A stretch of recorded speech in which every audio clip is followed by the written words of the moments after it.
The Shoemaker and the Devil. It was Christmas Eve.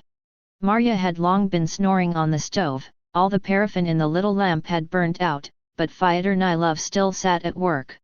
He would long ago have flung aside his work and gone out into the street, but a customer from Kolokolny Lane, who had a fortnight before ordered some boots, had been in the previous day, had abused him roundly, and had ordered him to finish the boots at once before the morning service. "It's a convict's life," Fyodor grumbled as he worked. "Some people have been asleep long ago, others are enjoying themselves, while you sit here like some cane and sew for the devil knows whom." To save himself from accidentally falling asleep, he kept taking a bottle from under the table and drinking out of it, and after every pull at it he twisted his head and said aloud, "What is the reason, kindly tell me, that customers enjoy themselves while I am forced to sit and work for them? Because they have money and I am a beggar." He hated all his customers, especially the one who lived in Kolokolny Lane. He was a gentleman of gloomy appearance, with long hair, a yellow face, blue spectacles, and a husky voice. He had a German name which one could not pronounce. It was impossible to tell what was his calling and what he did. When, a fortnight before, Fyodor had gone to take his measure, he, the customer, was sitting on the floor pounding something in a mortar. Before Fyodor had time to say good morning, the contents of the mortar suddenly flared up and burned with a bright red flame. There was a stink of sulfur and burnt feathers, and the room was filled with a thick pink smoke, so that Fyodor sneezed 5 times, and as he returned home afterwards, he thought, anyone who feared God would not have anything to do with things like that. When there was nothing left in the bottle, Fyodor put the boots on the table and sank into thought. He leaned his heavy head on his fist and began thinking of his poverty, of his hard life with no glimmer of light in it. Then he thought of the rich, of their big houses and their carriages, of their 100-ruble notes. How nice it would be if the houses of these rich men, the devil flay them, were smashed, if their horses died, if their fur coats and sable caps got shabby.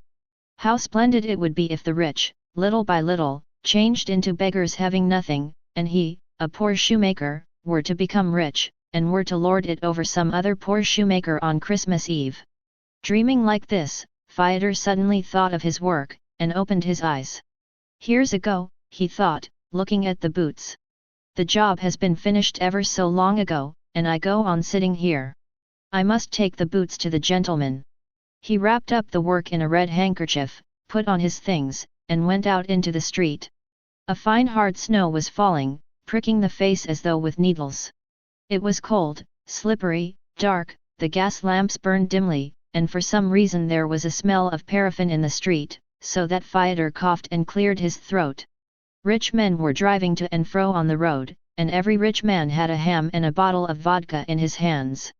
Rich young ladies peeped at Fyodor out of the carriages and sledges, put out their tongues and shouted, laughing, "Beggar! Beggar!" Students, officers, and merchants walked behind Fyodor, jeering at him and crying, "Drunkard! Drunkard! Infidel cobbler! Soul of a bootleg! Beggar!" All this was insulting, but Fyodor held his tongue and only spat in disgust. But when Kuzma Lebiodkin from Warsaw, a master bootmaker, met him and said, "I've married a rich woman and I have men working under me, while you are a beggar and have nothing to eat," Fyodor could not refrain from running after him. He pursued him till he found himself in Kolokolny Lane. His customer lived in the 4th house from the corner on the very top floor. To reach him one had to go through a long, dark courtyard, and then to climb up a very high slippery staircase which tottered under one's feet. When Fyodor went into him, he was sitting on the floor pounding something in a mortar, just as he had been the fortnight before. "Your Honor, I have brought your boots," said Fyodor sullenly. The customer got up and began trying on the boots in silence. Desiring to help him, Fyodor went down on one knee and pulled off his old boot, but at once jumped up and staggered towards the door in horror. The customer had not a foot, but a hoof like a horse's. "Aha," thought Fyodor, "here's a go." The first thing should have been to cross himself, then to leave everything and run downstairs, but he immediately reflected that he was meeting a devil for the first and probably the last time, and not to take advantage of his services would be foolish. He controlled himself and determined to try his luck. Clasping his hands behind him to avoid making the sign of the cross, he coughed respectfully and began. They say that there is nothing on earth more evil and impure than the devil, but I am of the opinion, your honor, that the devil is highly educated. He has, excuse my saying it, hoofs and a tail behind, but he has more brains than many a student. I like you for what you say, said the devil, flattered. Thank you, shoemaker. What do you want? And without loss of time the shoemaker began complaining of his lot. He began by saying that from his childhood up he had envied the rich. He had always resented it that all people did not live alike in big houses and drive with good horses. Why, he asked, was he poor? How was he worse than Kuzma Lebiodkin from Warsaw, who had his own house, and whose wife wore a hat? He had the same sort of nose, the same hands, feet, head, and back, as the rich, and so why was he forced to work when others were enjoying themselves? Why was he married to Marya and not to a lady smelling of scent? He had often seen beautiful young ladies in the houses of rich customers, but they either took no notice of him whatever, or else sometimes laughed and whispered to each other, "What a red nose that shoemaker has!"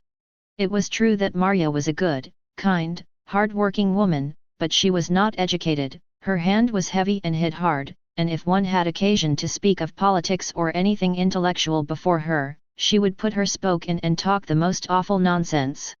"What do you want, then?" his customer interrupted him. "I beg you, your honor Satan Ivanitch, to be graciously pleased to make me a rich man." "Certainly. Only for that you must give me up your soul. Before the cocks crow, go and sign on this paper here that you give me up your soul." "Your honor," said Fyodor politely, "when you ordered a pair of boots from me I did not ask for the money in advance. One has first to carry out the order and then ask for payment." "Oh, very well," the customer assented. A bright flame suddenly flared up in the mortar, a pink thick smoke came puffing out, and there was a smell of burnt feathers and sulfur. When the smoke had subsided, Fyodor rubbed his eyes and saw that he was no longer Fyodor, no longer a shoemaker, but quite a different man, wearing a waistcoat and a watch chain, in a new pair of trousers, and that he was sitting in an armchair at a big table. 2 footmen were handing him dishes, bowing low and saying, "Kindly eat, your honor, and may it do you good." "What wealth!" The footman handed him a big piece of roast mutton and a dish of cucumbers, and then brought in a frying pan a roast goose, and a little afterwards boiled pork with horseradish cream. And how dignified, how genteel it all was! Fyodor ate, and before each dish drank a big glass of excellent vodka, like some general or some count. After the pork he was handed some boiled grain moistened with goose fat, then an omelette with bacon fat, then fried liver, and he went on eating and was delighted. What more? They served, too, a pie with onion and steamed turnip with kvass. How is it the gentry don't burst with such meals, he thought. In conclusion they handed him a big pot of honey. After dinner the devil appeared in blue spectacles and asked with a low bow, "Are you satisfied with your dinner, Fyodor Panteleyich?" But Fyodor could not answer one word, he was so stuffed after his dinner. The feeling of repletion was unpleasant, oppressive, and to distract his thoughts he looked at the boot on his left foot. "For a boot like that I used not to take less than 7.5 rubles. What shoemaker made it?" he asked. "Kuzma Lebiodkin," answered the footman. "Send for him, the fool." Kuzma Lebiodkin from Warsaw soon made his appearance. He stopped in a respectful attitude at the door and asked, "What are your orders, your honor?" "Hold your tongue," cried Fyodor, and stamped his foot. "Don't dare to argue, remember your place as a cobbler. Blockhead! You don't know how to make boots. I'll beat your ugly phiz to a jelly. Why have you come?" "For money." "What money? Be off. Come on Saturday. Boy, give him a cuff." But he at once recalled what a life the customers used to lead him, too, and he felt heavy at heart, and to distract his attention he took a fat pocketbook out of his pocket and began counting his money. There was a great deal of money, but Fyodor wanted more still. The devil in the blue spectacles brought him another notebook fatter still, but he wanted even more, and the more he counted it, the more discontented he became. In the evening the evil one brought him a full-bosomed lady in a red dress, and said that this was his new wife.